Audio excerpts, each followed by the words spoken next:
Welcome to How to Save Your Marriage with Nicola Beer, a full show of tips and practical strategies to repair, rebuild, and strengthen your relationship. If you are currently stuck, wondering if your marriage can be saved, or you know you want to save it but don't know how to go about changing it, this show is for you. To book your free marriage strategy session with Nicola, get the free marriage ebook or donate. If you are enjoying the show and want to help keep it flowing, visit www.nicolabeer.com. Hi and welcome. I'm so happy you're here. I'm going to be sharing with you today about, are you too busy for your marriage? When you start dating someone that you could see yourself settling down with, the last thing you think could happen is that you be too busy with life for one another. The problem is that we are unable to see or understand what things could become until we've actually experienced it.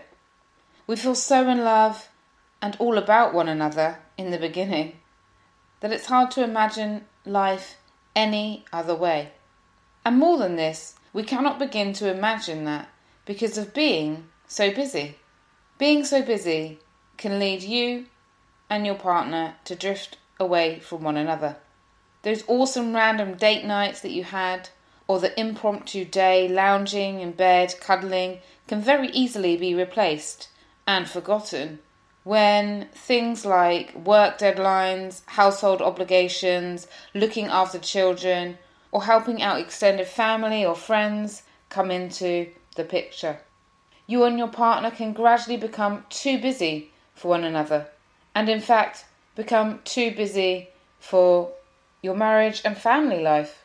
Think about how busy today's lifestyles are, and it's not hard to imagine something like this becoming a reality for many couples. Every time you ask someone how they are, you probably hear the same as me. Yeah, good, just really busy. When people don't get back to you, it's always because they've had a super busy time, they're really hectic, things are manic. And let's be honest, who isn't busy these days? We make ourselves busy by the routines that we impose and filling every last hour or minute with to-dos, even if they are good to-dos.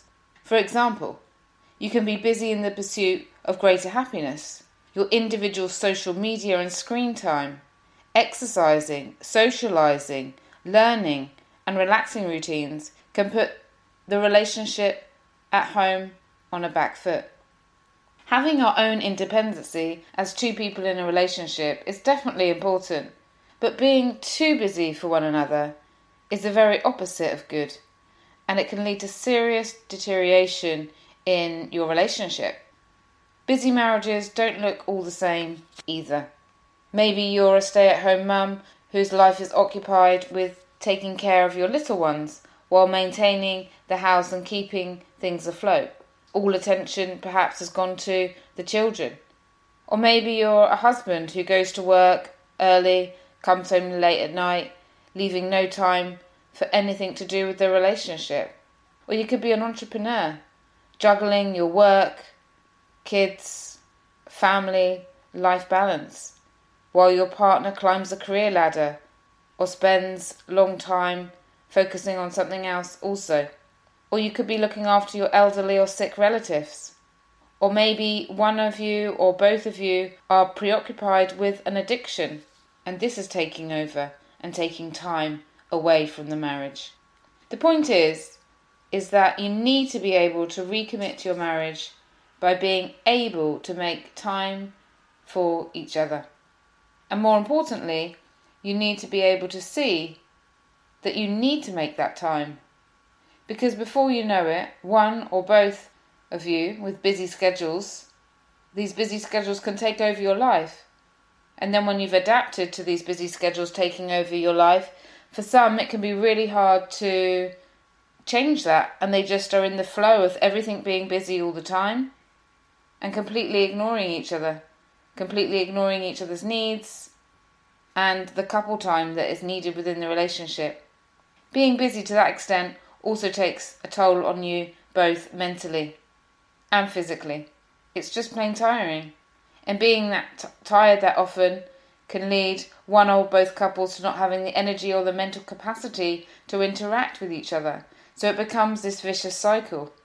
Also, in terms of physically, when you're physically tired, then you're not going to do what your body really needs it to do, and that's exercise. You're less likely to eat healthy, and mentally it can lead to a really low mood. Sometimes it can lead to depression, being tired.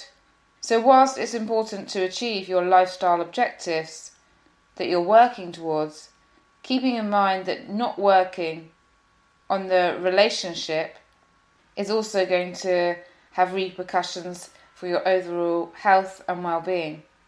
It's really important to make sure that there aren't any serious inconsistencies and that you are balancing your life in a way that makes you feel good.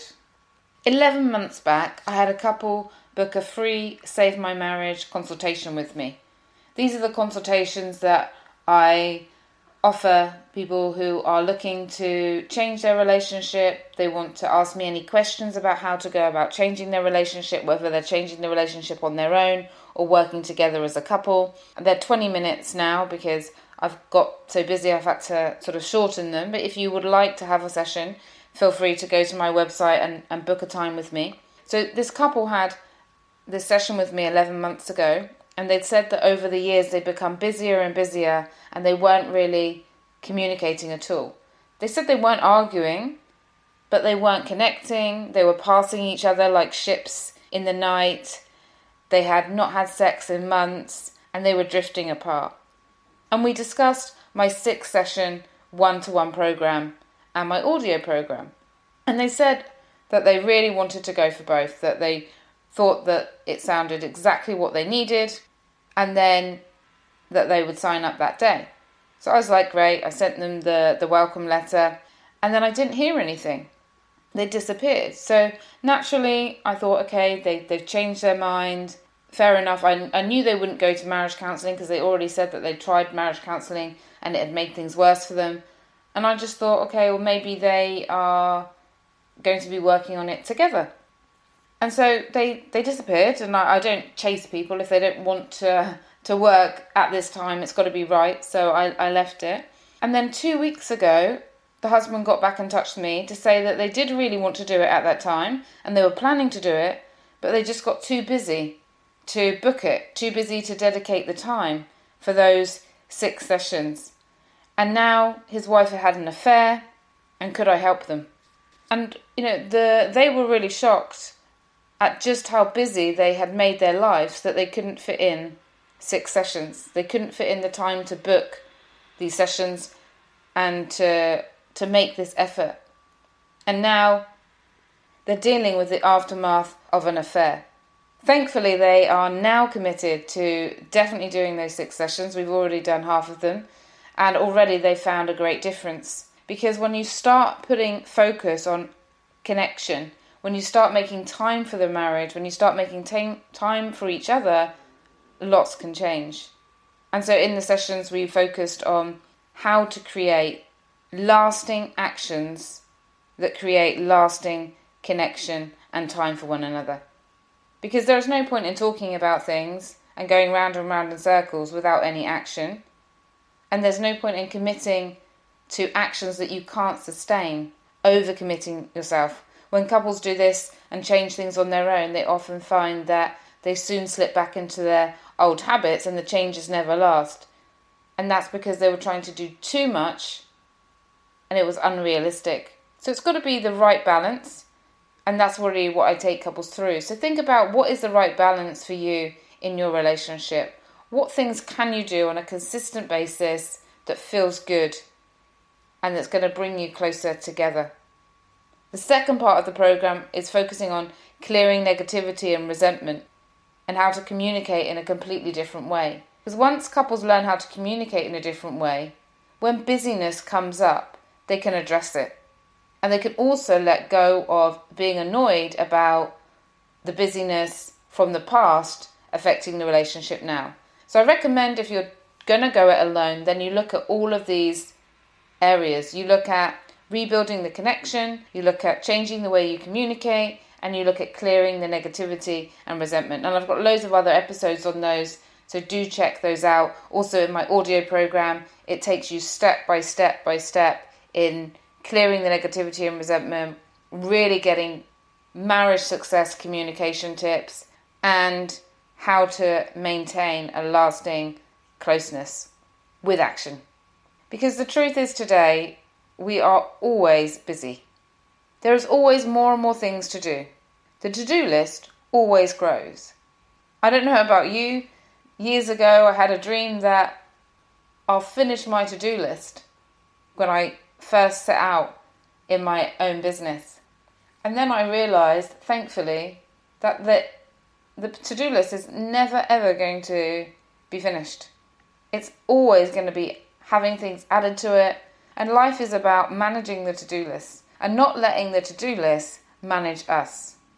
There never will be a perfect time to look and deal with the problems in a relationship. Of course, we all would love things to just magically get better by themselves, or magically get better with time. But all time does is pass. In all of my experience, I am yet to hear of a couple growing closer over time, naturally, without focusing and putting some effort into it. And I definitely don't agree with the traditional marriage counselling approach where you spend hours going over the problems and saying, well, you were too busy for this and now I'm angry at you. Of course, that is not going to help at all. So the key thing is identifying the problems and then focusing on the solutions. All of the programs that I run are focusing 15% identifying the problem or thereabouts, and then 85% on what are the strategies, what are the steps, what are the ways that you can change the way you feel, the way you act, and the love and the happiness that you experience. It's not about ignoring the past or ignoring what has been happening. It's about finding ways to learn from it and make things better. So for now, I invite you to remember the beginning of your relationship. Go right back to the beginning, when you did what you needed to do in order to see each other.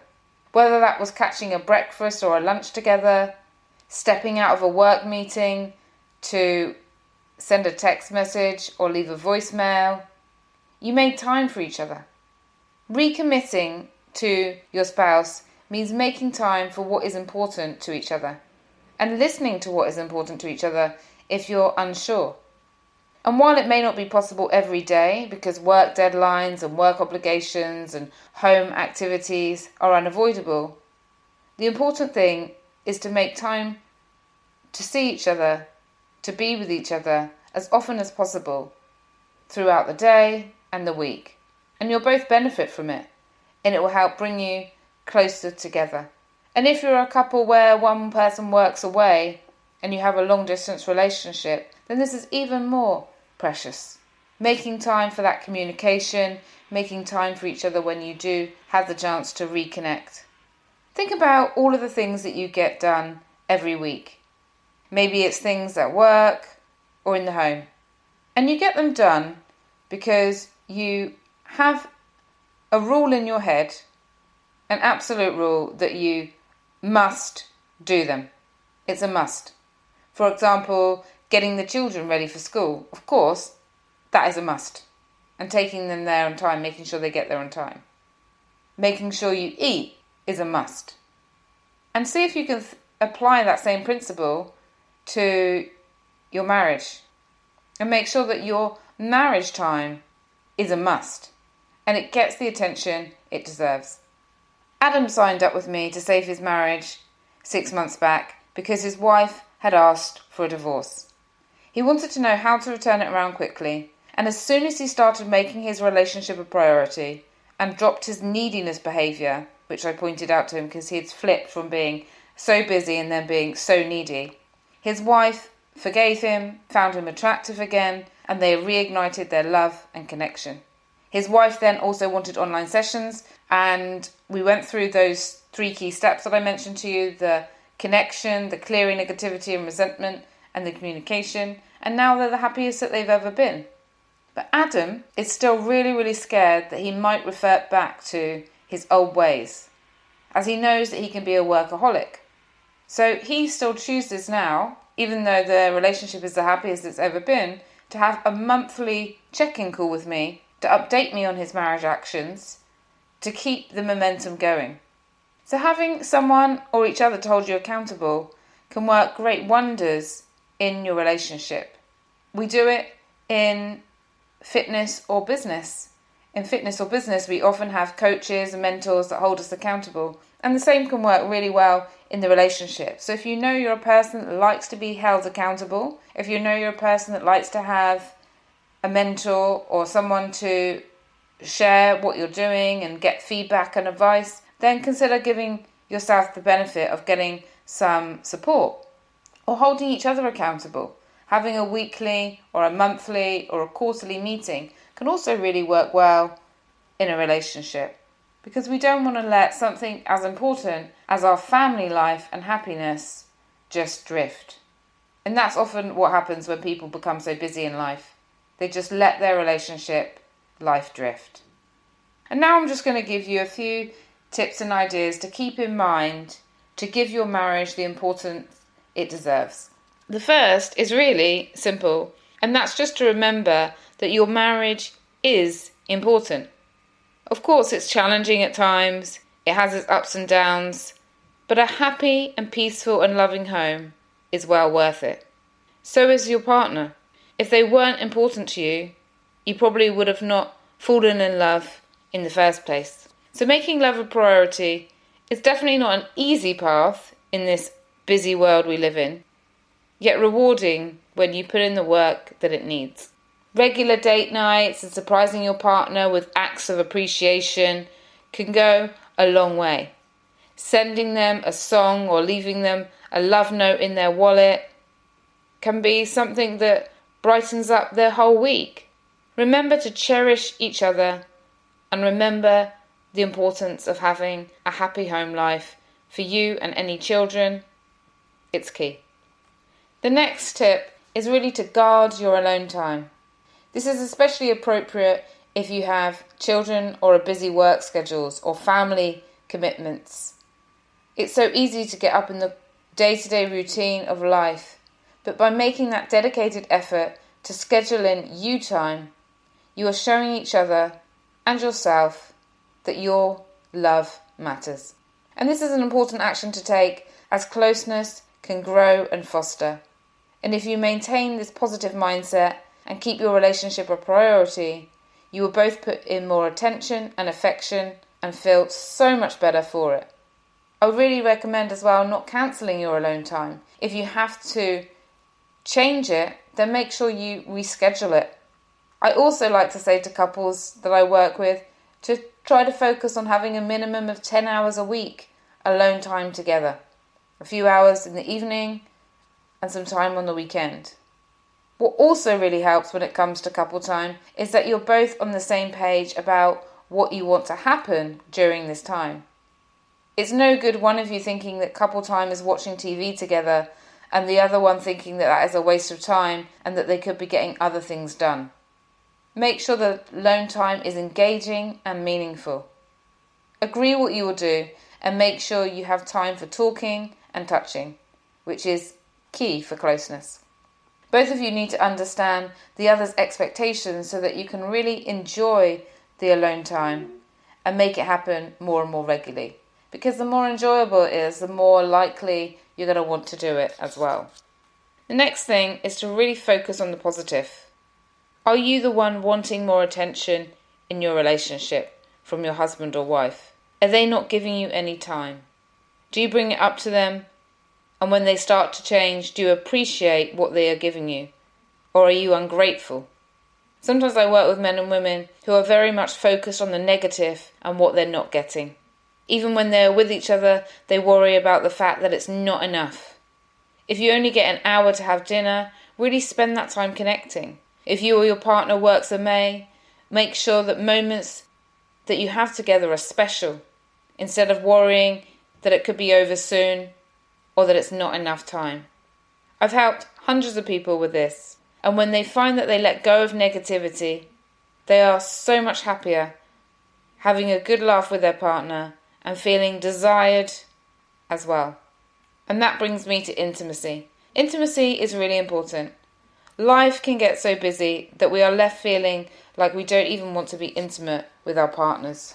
Sex can be the last thing you feel like doing if you're busy, stressed and tired. The more time passes, the more uneasy you may feel about it. Or perhaps you're fed up of being rejected sexually and have given up. Either way, do make time for sex and affection. It grates on couples when they feel like they're living like flatmates over time. Don't be the couple that are too busy to address it or lacking in communication confidence to discuss a lack of intimacy. Reach out to me if you're struggling with either one of those.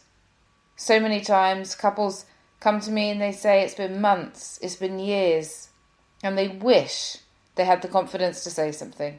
They wish they had addressed it. So if this is happening in your relationship, address it.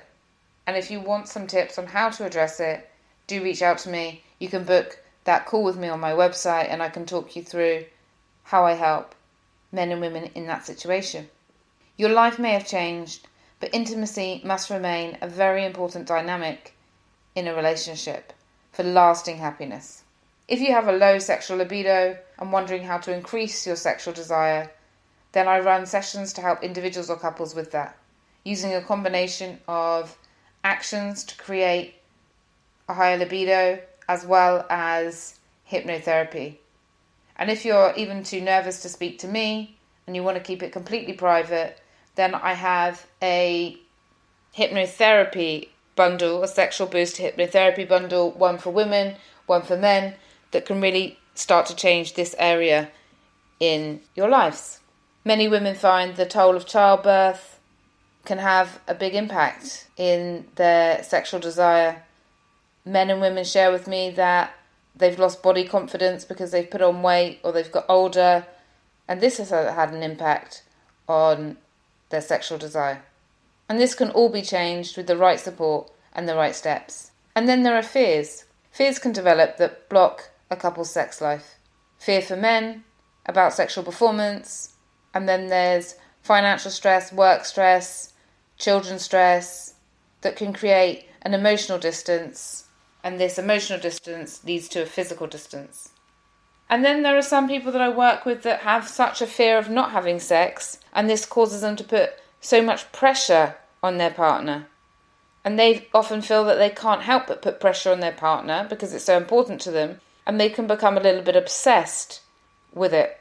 And so this also needs to be changed because no one wants to be pressured and nobody wants to be feeling tense around touching and being intimate with each other. It's something that you cannot force. You both want to feel in the mood and let things happen naturally. Desire is the first key to change, so if both of you want to change this, this is brilliant.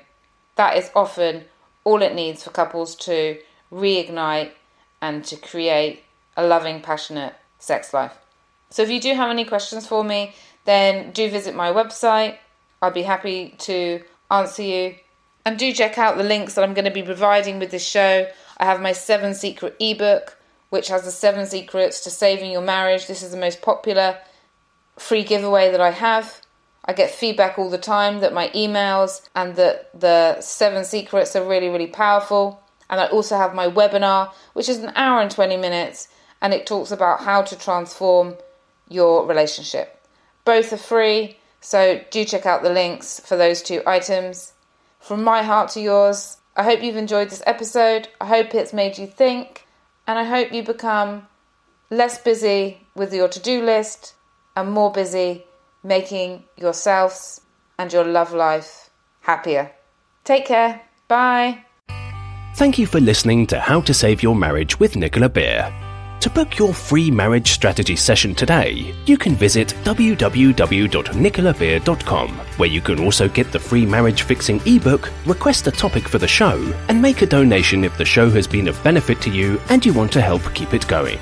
We wish you an amazing love-filled day ahead.